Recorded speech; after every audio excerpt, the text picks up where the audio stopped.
anthem of the Indian National Army that the whole of India heard on the crisp evening of September 8th this year. The statue of the remarkable leader of the INA, Subhash Chandra Bose, was installed at the canopy near India Gate, which became the event of the decade. This canopy, created by Edwin Lutyens as part of the Capitol complex, has been vacant for almost 50 years, and it welcomed the new resident with all the pomp and show. Statues have been up and around since the prehistoric times, from sculpture and figurines of animals and birds, to kings and scholars, and now to political leaders. Statues have come a long way. Statues were of living beings whom the Creator felt has to be remembered. India, unlike British assumption, does have a heritage of creating sculptures and statues, though this has indeed been influenced by the imperialists.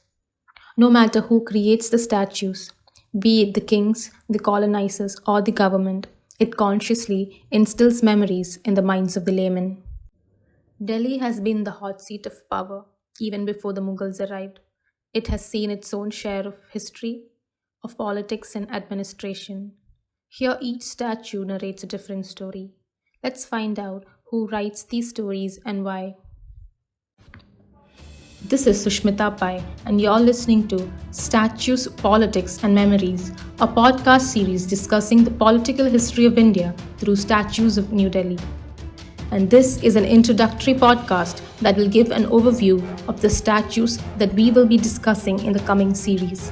We will be looking at statues that commemorate events, people from India and outside India, statues that were relocated, replaced, or recommemorated.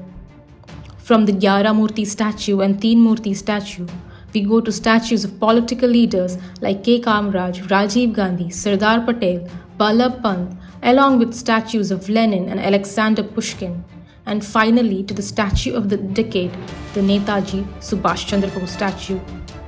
Let's unravel the agendas and context along with a pinch of history to get a different perspective on statues that are not just mere granite or bronze.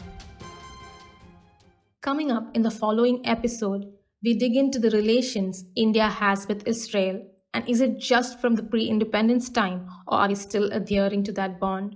What is the mystery behind the recent interest in the Teen Murti statue built in the 1920s? Stay tuned.